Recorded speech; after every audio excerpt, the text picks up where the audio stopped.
Bom, já nos exercícios 2, 3 e 5, nós vamos falar um pouquinho sobre a produção do álcool a partir da cana-de-açúcar, tá? Então, no exercício 2, ele dá um esquema aqui de produção do álcool, né, a partir de 1 tonelada de cana. Então, essa tonelada de cana passa pelo processo de trituração, a formação da garapa e do bagaço. A garapa, sobre alta concentração, né, e cristalização, ela permite a obtenção do açúcar escuro e do melaço. O açúcar escuro vai passar por refinação e formação do açúcar comum, que é a nossa sacarose. Já o melaço, ele vai para fermentação, onde a formação do vinhoto, 980 litros, e do mosto fermentado. Esse mosto fermentado passa pela destilação, onde nós obtemos então óleo fúsio, que é um resíduo, e etanol, né, sobrando aí 70 litros de etanol, tá? Então, o que nós podemos concluir com esse diagrama? Que a partir de 1 tonelada, ou seja, 1.000 quilos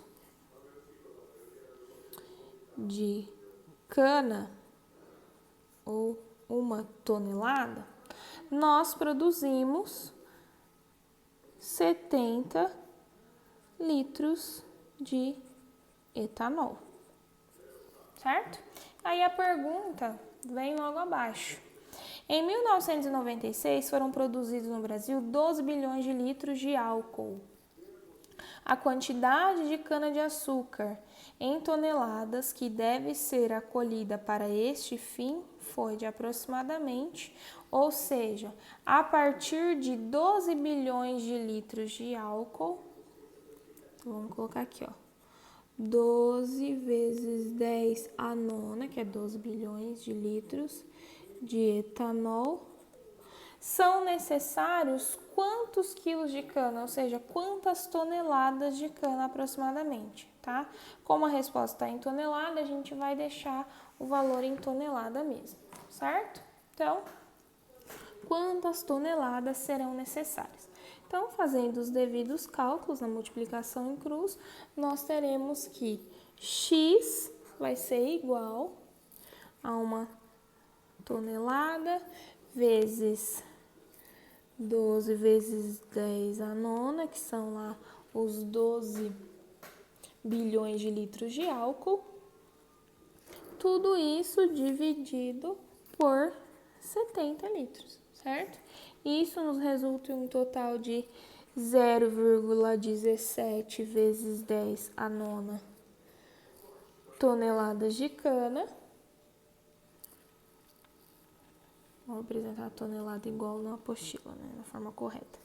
Toneladas de cana, onde, né, notação científica a gente não representa com números menores do que 1. Isso aqui vai se tornar 1,7 vezes 10 a oitava tonelada de cana.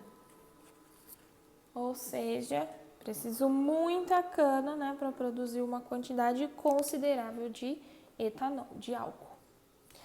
No exercício 3, nós temos que ele dá uma tabela aqui com algumas relações, né?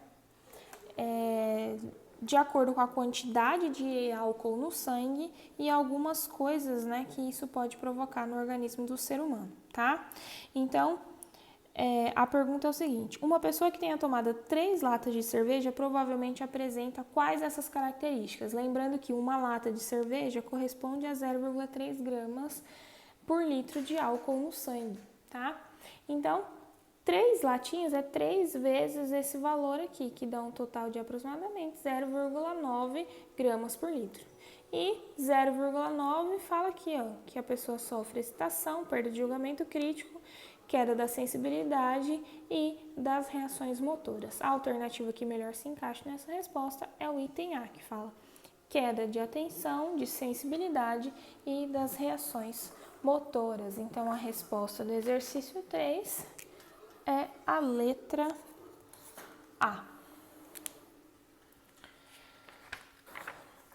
É válido, pessoal, considerar, né, as outras informações em relação às quantidades de etanol no sangue, tá? O álcool é uma droga, né, lícita, mas é uma droga que causa vários malefícios, tá? Então, nós temos aqui, conforme ao aumento da quantidade de etanol no sangue, há também um aumento aí das nossas perdas motoras e psicoativas, certo? Então, nós temos aqui, ó, confusão mental e perda da coordenação motora a partir de 1,8 a 3,0, estupor, apatia, vômitos e desequilíbrio ao andar de 2,7 a 4 e de 3,5 a 5 um coma e uma possibilidade de morte, tá? Devido ao excesso, né, o abuso do uso de álcool, tá? Então, é algo que deve ser considerado.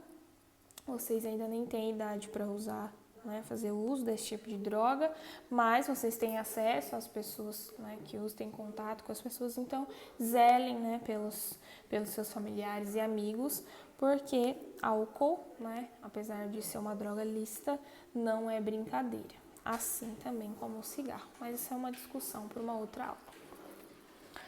No exercício seguinte, que é o exercício 5, a pergunta já muda um pouquinho.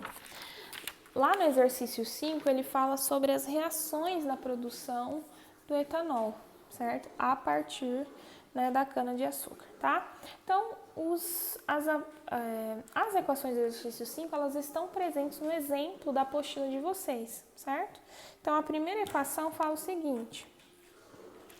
Então, a gente tem lá C12H22 11 reagindo com água, formando, certeza lá, C6H12O6, mais, que é glicose, né? Mais frutose. E qual que é a fórmula da frutose? Bom, nessa aqui a gente consegue usar a lógica da lei da conservação das massas, né? Que a gente aprende aí sobre Lavoisier, tá? Então, se eu tenho aqui, ó, 12 carbonos e aqui só aparece 6, significa que aqui precisam aparecer mais 6 carbonos, certo? Se eu tenho hidrogênios, ó, tenho 22 com 2, 24. Aqui só aparecem 12, significa que aqui precisa aparecer 12 hidrogênios. E oxigênios eu tenho 11 com 1 aqui, 12, quer dizer que aqui apareceram 6, quer dizer que continua precisando de 6. Ou seja, a fórmula molecular da glicose é igual à da frutose. O que muda é a sua estrutura física, tá? A sua fórmula estrutural, mais correto de dizer. E no item B, né, já é um pouquinho mais complicado. A gente tem, então, a fórmula aí da glicose, que é o C6H12O6, que vai se decompor em 2 moléculas. Então, 2 moléculas que precisam de 2 mols de cada uma. Na molécula B, né, ela vai ser uma molécula mais complexa, maior. Por quê? Esse é o processo de obtenção do etanol, tá? Então, na molécula B vai ser exatamente o etanol, que é H3C, CH2, OH. Essa é a molécula B. E a molécula C vai ser formada pelo que sobrar, que é o CO2, certo? Então, precisa aí lembrar, né, da estrutura do etanol, do seu processo de fermentação, baseado só aí na decomposição da glicose. Ok? Bom, pessoal, esses foram os exercícios que tinham ficado para correção. Espero que vocês tenham compreendido e vamos usá-los, né, para seguir as nossas próximas aulas.